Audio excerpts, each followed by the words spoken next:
Assalamualaikum warahmatullahi wabarakatuh. Alhamdulillah kita masih bisa bertemu kembali dalam keadaan sehat walafiat, berjumpa kembali tanpa ada suatu halangan apapun. Kita semua dipasi nikmat iman Islam sehat. Semoga dengan kesehatan kita bisa gunakan mencari ilmu, mendapatkan berkah dari ilmu kita. Amin ya rabbal alamin. Langsung saja kita menuju materi. Yang kemarin yang B, sekarang melanjutkan materi berikutnya adalah yang C, benda-benda bersuci selain air. Memang benda untuk bersuci itu ada dua, ada benda cair atau air, ada benda padat. Untuk itu kita langsung saja, apa benda padat yang bisa kita gunakan? Benda padat selain air yang dapat digunakan untuk bersuci adalah benda yang mampu menyerap air. Contohnya kayu, batu, tisu kering, tanah, pecahan genting-genting, dan benda-benda lainnya. Semua benda tersebut harus dalam keadaan bersih. Yang pertama, bersuci dengan batu. Bersuci dengan batu agar hasilnya bersih dan sekaligus mensucikan, maka harus memenuhi syarat berikut. Yang pertama, menggunakan 3 buah batu. Jadi 3 buah batu diperbolehkan menggunakan 1 batu yang memiliki 3 sisi. Kebersihan menjadi alat ukur penggunaan 3 atau 1 batu dengan 3 sisi tersebut. Oleh karena itu, selama kotoran masih menempel, wajib membersihkannya kembali meskipun telah 4 batu digunakan. Ada keterangan lain, diusahakan pakai yang ganjil ya. Kalau 3 belum bersih, sebaiknya 4, 5, jangan 4 tapi 5. Kemudian kalau 5 belum bersih lagi, ditambah langsung ke 7. Berikutnya yang seterusnya yang apa? Pokoknya yang ganjil. Syarat berikutnya adalah batu yang digunakan dapat membersihkan. Maksudnya batu yang dipakai tidak terlalu datar dan runcing sehingga benar-benar dapat membersihkan kotoran di sekitar tempat keluarnya. Kemudian belum mengering. Buang air kecil atau buang air besar yang hendak disucikan harus dalam keadaan belum mengering, sehingga sisa-sisa yang melekat benar-benar dapat dibersihkan. Artinya, ketika kita buang air kecil atau air besar, kita langsung segeranya untuk membersihkan. Jadi nggak boleh ketika sudah kering baru dibersihkan dengan batu atau dengan yang lain. Jadi langsung lah, jadi sebelum kita qadhaul hajat, sebelum kita buang air atau buang besar, sebaiknya kita siapkan alat-alat taharah atau alat-alat bersuci dulu. Kemudian selanjutnya adalah belum berpindah, kotoran masih menempel di tempatnya semula. Dan jika telah bergeser akibat digaruk tanpa sengaja atau sebab lainnya, maka tidak diperbolehkan menggunakan batu dan mensucikannya. Artinya najisnya ya ketika misalkan buang air besar, itu kotorannya di kolongan itu, di lingkaran itu, enggak sampai pindah tempat. Kalau pindah tempat ya nggak boleh pakai batu, berarti ya langsung pakai air. Kemudian tidak bercampur, kotoran yang melekat tidak bercampur dengan kotoran lainnya, seperti buang air besar yang terkena percikan buang air kecil. Jika tercampur adalah benda-benda padat yang suci seperti kerikil, maka tetap diperbolehkan menggunakan batu atau. Jadi nggak boleh. Ini yang jelas ya, kemungkinan besar kalau perempuan ya, jadi tercampur dengan air air kecil atau air seni. Kalau laki-laki enggak. Kemudian selanjutnya tidak meluber. Orang yang kena diare biasanya kotoran sampai menempel ke permukaan pantat.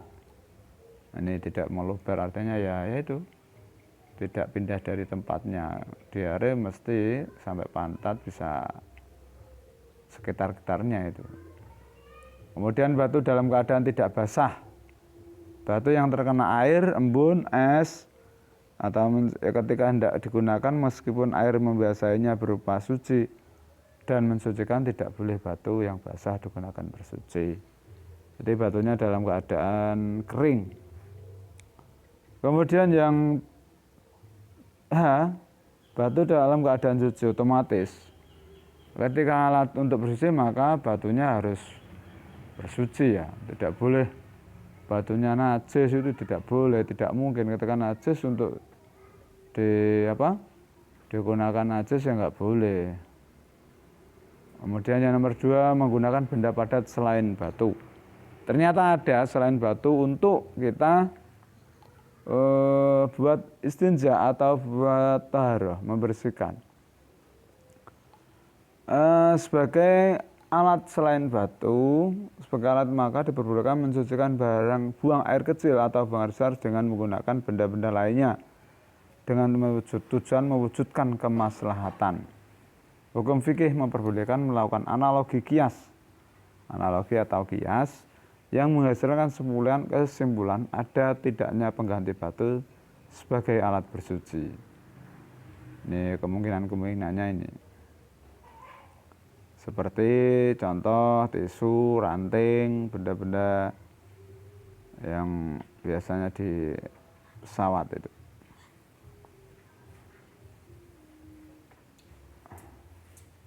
Kemudian hikmahnya tentu ada hikmahnya, setiap segala sesuatu pasti ada hikmahnya.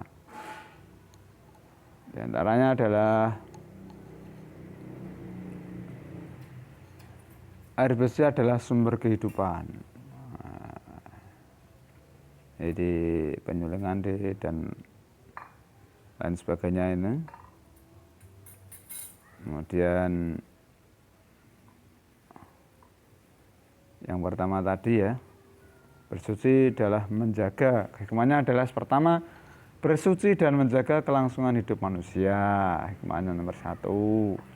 Yang kedua, bersuci dan menjaga kelangsungan hidup ekosistem mata air, dan biar tidak terkena penyakit dan lain sebagainya. Ini penguatan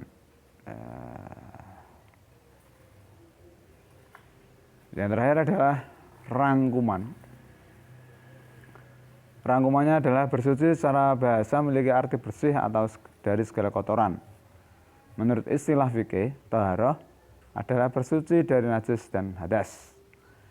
Ini rangkumannya tadi, ditinjau dari kedudukannya, hukum penggunaannya, air dibagi menjadi 3, air suci dan mensucikan, air suci namun tidak mensucikan, air yang terkena najis, atau mutanajis. Kesimpulan atau rangkuman ketiga, sebagai pengganti air, batu dapat digunakan sebagai alat bersuci dengan syarat berikut. Menggunakan 3 buah batu. Batu yang digunakan dapat dibersihkan, najis belum mengering, najis belum berpindah, najis tidak bercampur dengan benda lain, najis tidak meluber, batu dalam keadaan tidak basah, yakni kering, batu dalam keadaan suci. Kemudian yang terakhir, diperbolehkan benda padat selain air, batu, dengan syarat memiliki suci, padat dan kering, mampu menyerap, menghilangkan dan membersihkan. Kemudian yang terakhir, bukan benda yang dihormati dan sangat dibutuhkan. Maksudnya mukarrom, tidak dihormati itu maksudnya kalau benda walaupun keras tapi bisa dimakan ya nggak boleh. Misalkan pentol bakso kering terus seperti batu, tidak boleh untuk istinja, untuk nggak boleh, karena itu dimuliakan untuk manusia. Atau biasanya apa ya, biasanya dalam acara pernikahan itu yang namanya, kalau di daerah itu beda-beda namanya ya, ketan itu loh.